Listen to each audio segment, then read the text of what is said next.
Ah, oh, I was addressing the entrepreneurs in the Bangalore city. So I had a program. I went there and then there I came rushing back. Here we have satsang. Thank you, Gurudev. Jai Gurudev. There's very little that any words to use to describe you because there are no words to describe you. You are the epitome of immense mental strength and spiritual enlightenment. You have impacted so many lives across the seven seas, across the mountains, and you have guided me to walk on the path of devotion and dharma.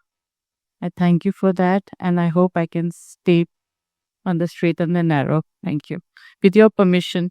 But while walking on this path, I realized that there are so many questions coming in my mind. With your permission, can I say? Yeah. Okay. The first one is just a little personal. You could say. So, like I described, you have achieved so much, so much. Can you give in a few words the tapasya of your solo journey? How you reached here?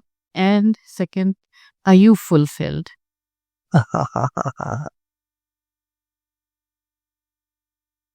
First of all, आपने कोई तपस्या करी?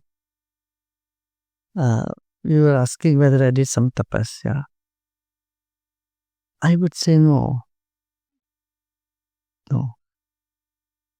And everything kept happening, whatever need to happen.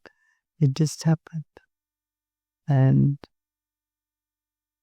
the only thing I kept is clarity in mind, purity in heart, sincerity in action. Correct. And you ask me the question, are you full? What do you think? Is you? I mean, So do I look unfulfilled or not fulfilled? I don't know. I don't feel that people Yeah. be fulfilled. So there is nothing that I need, there's nothing I need to do. So only then one can sit in this chair. If you have some lack, if you need to get some goals fulfilled or something, then you can't guide everybody. Right? So only when you have reached the goal, you can take people to the goal. Thank you, Gurudev. And I am just a small, minuscule, inconsequential dot in this universe. And so are all of us here. Can one person's spiritual journey have a measurable impact on the family, the environment, on the community? And can we make effort which will have an impact on world peace? Oh, yes. An individual definitely makes an impact. And when you are in the spiritual path, you will make a positive impact. If you're not in the spiritual path, anyway, you make some impact, which may be negative or not so positive or less positive. But if you walk on the spiritual path, you will definitely have positive impact on people around you and on the world. It may be small, or sometimes it may not be even visible. The changes may not be so contrasting because it's a contrast that makes you realize the changes. And sometimes it need not, it can be very gradual. No? Like one gentleman from America said, because suddenly I realize I'm happy all the time. That's quite This realization comes. So this person I know from last 20 years, he used to be grumbling all the time, complaining about this and that. And he said, suddenly I feel those things have gone. So even though you worry, you get all the normal things in society, but you become a witness to it, and they don't really touch you deep. They just come and they just go away. So every individual can make an impact on the world. And especially if you're on the spiritual path, you definitely. Thank you, Gurudev. What psychological or energy transformation happens through deep silence, which you are teaching us? And what is medical science missing in the power of silence towards holistic healing? See, whenever you want to do something creative, you'll say, please leave me alone. I want to do something creative, right? You want to write a novel, you want to write a poem, you want to do anything creative. You go to a silent corner in your room. Even if you have to think, you can't think when there is so much noise around you that distracts you. So you need a little corner. So silence, what does it do? It rejuvenates your whole system. It brings you to your center. It helps you to get rid of all those unwanted stuff, that the cobwebs that surround you. And it strengthens your body and mind coordination as well. So that's why I would say silence is necessary for everyone. At least once or twice a year, 2-3 days also is enough. You don't need to go in for long silence. Some people go for 10, 15 days, 20 days silence. I am not recommending that at all. In short time, when you align yourself with the nature, you'll find enormous enthusiasm, energy, positivity just wells up from within you. They're already inside you. Yeah? And also you get a different perspective of the world. Otherwise, we are just stuck in a little world of our own. Our mind is stuck with our own family, friends, who said this, who didn't say what, who said what. That somehow dampens your spirit. Silence helps you to come out of that in glowing colors. Thank you. Gurudev, as a medical practitioner, I've seen among doctors that many times during treatments, their ego comes in the way. Their sense of self, their identity comes in the way. How can I achieve complete surrender so that I can do away with this egoistic thing for better healing? For God's sake, don't try to erase the ego. If it comes, let it be. So what? As long as you are aware, your ego you feel good about it. It's okay. It's okay to feel good. It's okay to feel proud. It's okay to want to have some goal and achieve that. This is all part of ego. It's okay. See, in ego also there are 3 types of ego. The sattvic ego, rajasic and tamasic. Sattvic ego is this which motivates you to do something. That is fine to have it. Only you should not be stuck in it. And when we try to erase ego, if you say, I erase my ego, that becomes a bigger ego. So that is not necessary.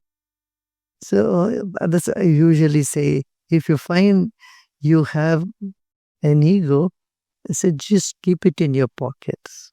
You don't have to show it to everybody all the time. At the same time, we don't need to feel bad about. You say, we doubt, it's my ego, I shouldn't be having it.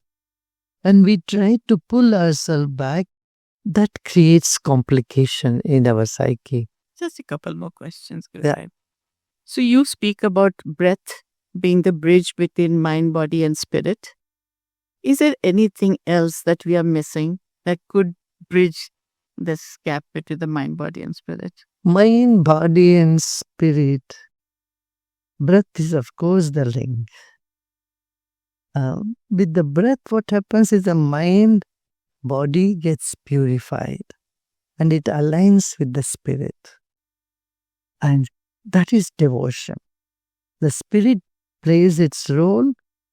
It connects you with the infinity. And that connection brings up the devotion, or what we call surrender. Thank you. Last question. There's so many diets for the human body. Is there any specific good diet for the mind, for the spirit? Diet, Yeah. food you're asking about. Diet as in what should one take in themselves to achieve higher spirituality or better mindset, a sense of wellness? Food for the body is just what suits your body. Mainly, I would say sattvic diet. Something which is not too spicy, too fried, and whatever today the health professions say this is not good for you. That's you know, leaving that apart is sattvic diet. Food which is not too um, preserved and all that, put preservatives and cooked long back and those things. No, fresh food, light food, easily digestible food. And in Sanskrit, there is a beautiful uh, saying about hridya. Your mind, your heart should go for it. And then which is not shushka, that which is not dry, which is rasya, snigdha, hridya. Snigdha means it's, there must be little fat in the food. They say, usually people say fat is bad. No, little fat is necessary. It carries the nutrients. You are a doctor, you know about that. So, rasya, hridya, snigdha, that means that which is juicy, that which is, when you see it, you feel like you want to have it. That's what it is. That type of food for body, from food for your intellect is wisdom, knowledge. Where to find it? Knowledge, you can find it everywhere, anywhere where you want to find it. Books are there. There are words, wisdom. You can know, well, many words of wisdoms are there. So this one, for intellect, knowledge, wisdom. Even modern science, you know about, see, our body is made up of 30 trillion cells. And there are 35 trillion bacteria in our body. And similarly, there are mites and the whole universe, from macrocosm to microcosm. These things can really amaze you about the creation. That amazement about the creation, or the scriptural knowledge, Gita, you can find in Yoga Vasishta, the stories, and in beautiful knowledge is present, Vedanta. These are food for our intellect.